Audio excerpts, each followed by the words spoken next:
Lexi anak? Maingat na bumukas ang pintuan at nang marinig ni Lexi ang tinig ng kanyang yaya, mabilis bumangon ng bata, nagmamadaling lumapit sa pintuan. Yaya, tulungan mo ako. Ayoko dito, ang dilim. Natatakot po ako. Nakikiusap na wika ni Lexi habang umiiyak. Shh! Huwag kang maingay. Aalis tayo dito, tatakas tayo. Aniya sa pabulong na paraan. Kinuha nitong kamay ng bata, hinila palabas ng kwarto. Ngunit na sa kalagitnaan pa lang sila ng kwarto, nagulantang ang dalawa na makita nila. Nakatayo sa bungad ng pintuan, si Cynthia. Nanilisik ang mga mata nito dahil sa matinding galit. Tila nais itong patayin ng babaeng lapastangan. Ang lakas naman ng loob mo. Nakalabanin ako? May diin itong wika habang matilim na nakatitig sa yaya ni Lexi. Oo, halimaw talaga ako. At matitikman mo kung anong ginagawa ko sa mga kumakalaban sa akin. Nanggigigil na pahayag ni Cynthia bago malakas na tinulak papasok sa loob ng kwartong babae. Yaya! Umiiyak na tawag dito ni Lexi. Binalingan naman to ni Cynthia at mahigpit na kinapitan sa braso. Pasalamat ka, di pa kita po pwedeng patayin. Hanggat hindi ko nakukuha ang lahat, mananatili kang bilanggo sa kwartong to. Galit na wika ni Cynthia kay Lexi bago hinilang bata papasok sa loob ng kwarto. Kagad sinarado niyang pintuan bago nilak ng mabuti. Tinulak niyang harang na aparador para matakpan ang pintuan upang walang makakita. Yaya, nasa na po ba si Daddy? Bakit hanggang ngayon wala pa rin siya? Umiiyak na tanong ng batang si Lexi. Napaiyak ang yaya nito dahil sa matinding awang nararamdaman niya para sa kanyang alaga. Kinapa niyang mukha ng bata kahit di nila naaaninag ang mukha ng isa't isa dahil sa sobrang dilim hinarap pa rin niya ito, hinawakan sa magkabilang pisngi. Lexi anak, makinig ka ha? Kailangan mo maging matapang. Kahit wala ng daddy mo o kahit wala na ako sa tabi mo, mangako kang magiging matatag ka. Labis na nangangahulugan ang munting musmos, ngunit sinika pa rin niyang unawain at itatak sa isip ang bawat salitang narinig mula sa kanyang yaya. Darating ang panahon magbabayad sila sa lahat ng kanilang kasalanan, kaya lagi ka magdasal para gabayan ka ng Diyos. Manalig ka, may hangganan din ang lahat. Umiiyak na bilin ng kanyang yaya habang masuyong hinahapos sa magkahabang buhok ni Lexi. Pagkatapos sabihin yon, dirampihan niya ng isang magang halik sa ulo ng kanyang alaga bago niyakap to ng mahigpit. Na mga sandaling iyon nabalot na matinding takot ang buong pagkatao ng dalawa dahil hindi nila alam kung anong kahinat nila ng mga kamay ni Cynthia. Cynthia's POV. Ilabas mo si Lexi, Cynthia? Saan mo tinago ang anak ni Mariano? Galit na tanong ni Wilson sa akin. Namumula lang buong mukha nito habang nakakuyom ang dalawang kamay. Matalim ang tingin na pinupuko nito sa akin para bang gusto akong kainin ng buhay. Sinabi ko na sa iyo, Wilson, na halos isang linggo nang nawawala si Lexi. Tinangay ito ng kanyang yaya. Nagbayad ako ng mga taong maghahanap sa anak kong si Lexi. Parang turing na anak ko na rin ang turing ko kay Lexi at siya lang nag-iisang alaala ni Mariano. Sa tingin mo ba'y magagawa kong saktan na isang batang walang muwang? Umiiyak na tanong ko sa kanya. Nilakasan ko pa ang pag-iyak na para maging kapanipaniwala sa harap ng lalaking to. Nakita kong huminga to ng malalim bago nagpakawala ng isang mabigat na buntong hininga. Kapag nalaman kong may kinalaman ka sa pagkawala ni Lexi, sinisigurado ko sa'yo. Ni isang kusing wala kay makukuha sa mana mula sa mga pag-aari ni Mariano. Tandaan mo, kapag namatay ang anak ni Mariano, lahat ng pag-aari, pati ng kumpanya na iniwan ng iyong asawa, mapupunta sa mga kawang gawa. Pagkatapos itong magbitiw ng mga salita, tuloy na itong lumabas ang library. Malakas kong sigmigaw nang binato ang champagne glass sa nakasaradong pintuan na nilabasan ng matandang abogado. Ilang linggo nang lumipas simula nang mailibing si Mariano. Aksidente ko nakitang last will and testament ito sa kanyang drawer. Natuklasan ko na lahat ng kayamanan ni Mariano iniwan ito sa pangalan ng kanyang anak na si Lexi. Tanging ang 2 milyon lang iniwan nito sa aming mag-ina at trust fund para sa kinabukasan ni Chloe. Wala pa namang pirma iyon, ngunit ang duda ko may iniwan na tong kopya sa kanyang abogado. Kaya malakas ang loob ng abogado, natakutin akong ibibigay nitong lahat ng kayamanan ni Mariano sa charity. Ayaw namang ipakita sa akin ng abogado ang iniwang sulat ng aking asawa hanggat hindi nakikita si Lexi.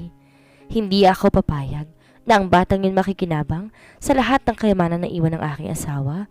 Kaya't sinisigurado ko sa'yo, masusunod ka rin sa kaibigan mo, oras na makuha ko ng lahat. Nang gagalaiti kong wika, habang malakas na nagtaas baba ang aking dibdib. Hinihingal ako dahil sa matinding galit. Alisin niyo ang babaeng nandito at siguraduhin niyong habang buhay na mananahimik yan dahil ayoko na sagabal sa lahat ng mga plano ko. Utos ko sa taong binayaran ko upang iligpit ang pakilamerang yaya ni Lexie. Walang problema. Akong bahala. Pulido kami magtrabaho basta maayos kang magbayad. Nakangising sagot ito sa akin. Napangiti ako sa tinura ng lalaki. May itsurang lalaki dahil maputi ito. Malaki ang katawan. Halatang batak sa trabaho. Isang matalim na ngiti ang sumili sa aking labi habang humahakbang papalapit sa kanya. Dumantay ang palad ko sa malapad itong dibdib at bahagyang hinimas iyon. Sa ilang taong pagkasama namin ni Mariano ni minsan, di ba lang ako nito tinikman. Ang pakikitungo nito sa akin kasing lamig ng yelo. Kung minahal lang sana ako ni Mariano, marahil maayos ang aming pagkasama. Ngunit sa tuwing laging silisa ang laman ng puso't isipan nito. Sinamdaman kagad ng lalaki ang aking mga labi. Mapusok na pinagsaluhan namin ng isang halik na tila uhaw sa isa't isa. May pagmamadali ang bawat kilos ng aming mga kamay na hinubad lahat ng saplot ng aming katawan. Walang pakialam, kahit kapwa estranghero sa isa't isa. Ang mahalaga ng mga oras ito'y matugunan, ang tawag ng laman. Pagkakatiwala ko na sa iyong lahat. Siguraduhin mong malinis ang trabaho ng mga tao mo. Ayoko masira lahat ng plano ko nang dahil sa kapalpakan ninyo. Seryoso kong wika. Habang nakatingin sa kisame, katatapos lang ng isang mainit na tagpo sa pagitan namin ng lalaking to. Ngunit ang magaling na lalaki mukhang hindi kontento sa isang round lang dahil nanatili pa rin ito sa ibabaw ng aking katawan habang patuloy sa marahang paggalaw. Narinig mo ba ang sinabi ko? Paungol na tanong ko sa kanya. Mamaya natin pag-usapan yan. Hindi pa ako tapos sa'yo. Hinihingal itong sagot sa akin. Tuluyan na ako nawala sa aking katanoan nang marahasan itong angkilin ng aking katawan. Yaya? Natatakot na sambit ni Lexie nang biglang bubukas ang pintuan at pumasok ang dalawang armadong lalaki, parang may mga hawak na baril. Mahigpit na nagyakap ang dalawa, ramdam ng bawat isa ang panginginig ng kanilang katawan dahil sa matinding takot. Sino kayo? Anong gagawin ninyo sa akin? Bitawan niyo ako? Nahihintakotang tanong ni Yaya ni Lexie nang hawakan niyang mga ito sa magkabilang balikat at kalad ka rin palabas ng kwarto. Yaya! Saan niyo dadali ng yaya ko? Umiiyak na tanong ni Lexie, ngunit di siya pinansin ng mga ito hanggang sa isarado nilang pintuan. Naiwan siyang mag-isa sa loob. Yaya! Nagsusumamong sigaw ni Lexie habang patuloy itong umiiyak. Naupo siya sa sahig, niyakap ang kanyang mga tuhod. Sa tagal niyang nanatili sa madilim na kwarto, nasanay na ang mga mata niya sa dilim. Na mga sandaling yon binalot ng pangamba at matinding takot ang kanyang puso. Tayong pag-iyak lang ang kaya niyang gawin. Biglang sumagi sa isipan ng bata ang mga sinabi ng kanyang yaya. Mahigpit kiniyom ang dalawang maliit na kamay. Ang takot sa puso dagling naglaho, napalitan ng puot at galit. Tama si yaya. Darating ang panahon magbabayad kayo sa lahat ng ginagawa niyo sa akin at ihintayin kong pagkakataon yon. Umiiyak na bulong nito sa sarili bago pinahid ang luha sa kanyang pisngi. Makikita sa mukha ni Lexie ang determinasyon na malalampasan lahat ng hirap na kanyang naranasan sa kasalukuyang sitwasyon. Senyora, may mga tao po sa labas na naghahanap kay Senyorita Lexie, sabi ng isang katulong kay Cynthia. Bakas ang takot sa mukha nito. Lumalim ang gatla sa Lola Cynthia dahil sa labis na pagtataka. Wala siyang ibang alam na po pwedeng maghanap sa anak ni Mariano maliban kay Attorney Wilson. Ilang segundo lang lumipas na mangha si Cynthia nang mula sa pintuan biglang pumasok ang isang matangkad at gwapong binata nakasuot ng black three-piece suit. Mula sa matikas na pangangatawan ay malalaman mo na hindi siya isang ordinaryong tao. Ang aura nito'y naghuhumiyaw sa kapangyarihan. Halatang mula ito sa mataas na estado ng lipunan dahil sa mamahaling kasuotan nito. Nakakatakot kung makatitig ang itim nitong mga mata. Tila ba inaarok ang buong pagkatao mo? Naratiling blanco ang mukha nito, kaya kay hirap basahin ko anong tumatakbo sa isipan ng binata. At base sa ekspresyon ng kanyang mukha, siya ang klase ng tao na hindi mo dapat pinaghihintay. Napanunok si Cynthia.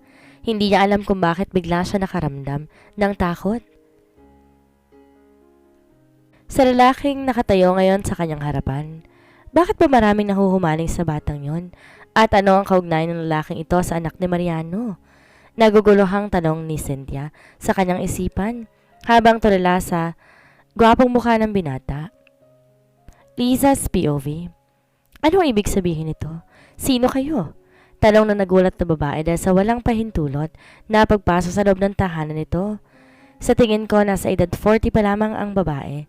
Ngunit bata pa rin itong tingnan dahil sa magarang pananamit nito at ng mga alahas na suot nito sa katawan.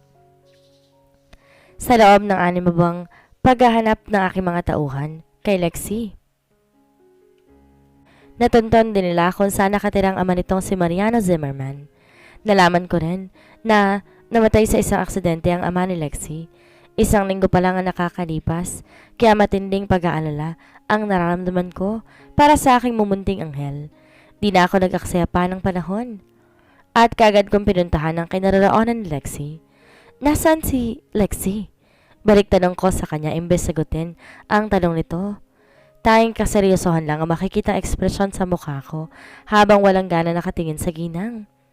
Nakatayo lang ako sa harapan niya habang nakasilid ang 2 kamay ko sa bulsa ng suot kong itim na slacks. Anong kailangan mo sa anak ko? Matari na tanong niya sa akin nang makabawi sa pagkabigla. She is not your daughter, so don't waste my time. Ilabas mo na si Lexie at ibigay mo siya sa akin. Kung ayaw mong magpakaproblema tayo. Walang gana ko pang sagot. Hindi ko alam kung bakit kay bigat ng loob ko sa babaeng ito, gayong ito pa lamang ang una naming pagkikita.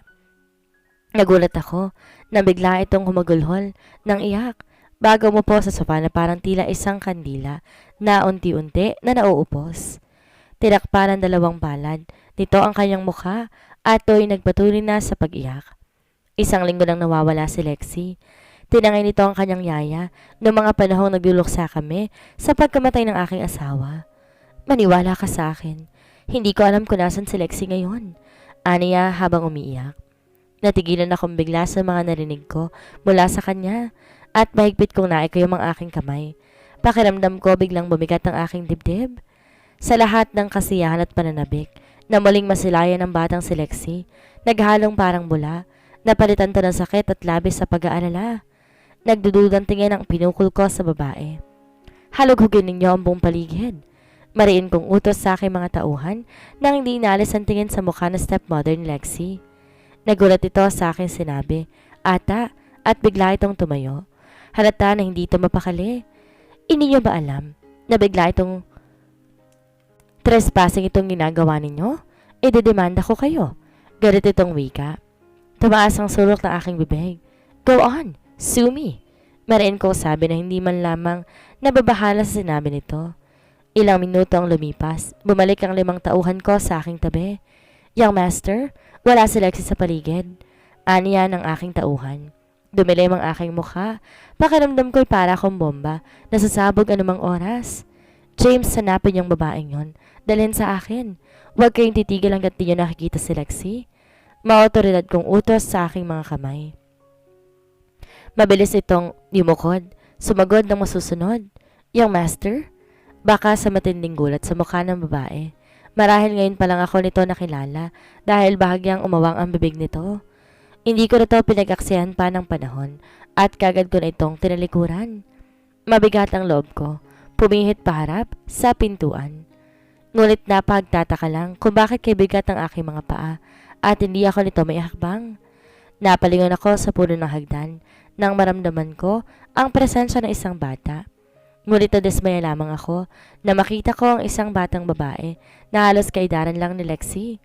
Nakatitig sa akin ang itim nitong mga mata. Kitang paghanga nito sa akin. Bagsak ang itim at mahaba nitong buhok. Maputi ang bata, ngunit hindi na maputi si Lexie. Ang tingin ko lamang sa kanya isang normal na bata. Hindi katulad ni Lexie ko na sa unang pagkikita pa lang namin. 2, may espesyal ng damdamin na nag-uugnay sa aming 2. Tuloy na ako lumabas ng bahay. Pagdating ay sa labas, isang malalim na buntong hininga ang aking pinakawalan bago muling sinilyapan ang kabuuan ng bahay. Nang mga oras na ito'y matinding kalungkutan ang bumabalot sa puso ko habang nakatanaw sa bahay ng pamilya Zimmerman. Hindi ako titigil hanggang sa matagpuan kita, Lexie.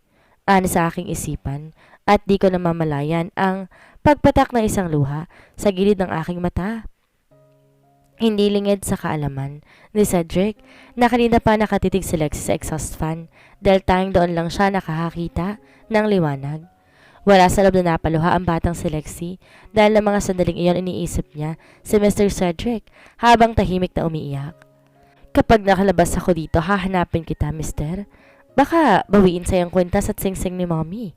Aniya sa kanyang sarili habang malungkot na nakatanaw sa malit na liwanag. Iisang tumatakbo sa isip ng dalawa. At iisa rin ang kanilang nararamdaman.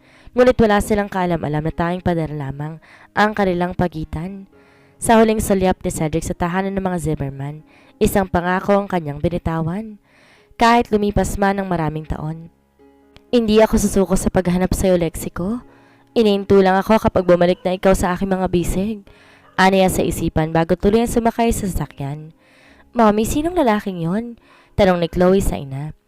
Siya si Mr. Cedric Hilton, ang nag-iisang tagapagmana ng mga Hilton, ang pinakamayamang pamilya sa buong bansa. Wala sa sariling sagot ni Cynthia sa anak na si Chloe, habang nakatitig sa pinto ang nilabasan ng binata at ng mga tauhan nito. Ngayon lang niya napagtanto kung sinong taong kaharap niya kanina at hindi siya makapaniwala na ang bilyonaryong yun na maghahanap na isang paslit. I like him, Mom. Seryosong pahayag ni Chloe sa ina. Bigla itong napalingon sa anak bago matamang tinitigan ang mukha ng bata. Isang kakaibang ngiti ang sumilay sa mga labi ni Cynthia na wari may magandang naiisip. You know that he's looking at Lexie? Malambing na wika niya sa anak. Nagdilema mukha ni Chloe. Tila kinagalit itong sinabi ng ina. Dahil sa narinig lalong tumindi ang galit ni Chloe kay Lexie. Nilaman ng matinding inggit ang kanyang puso. Bakit ba kinukuha na lang ni Lexie sa akin ang lahat? Galit na tanong nito sa kanyang ina. Nagsimulang mamula ang mata ng bata. Tanda na malapit ay itong umiyak. Yeah, you're right. Na kay Lexie ng lahat at sadyang napakaswerte niya. But who knows that someday, ang lahat ng swerteng iyon nakalaan pa para sa'yo. Nakangiting paliwanag niya sa anak. Natigilan si Chloe at nagtatanong ang mga mata na tumitig sa mukha ng ina dahil labis siya naguguluhan sa mga sinabi nito. So don't cry, sweetheart. Remember that you are my daughter and you're the one who will inherit everything. Even Mr. Hilton, you have him. Aniya sa anak sa malamig na tinig bago matamis nang umiti dito.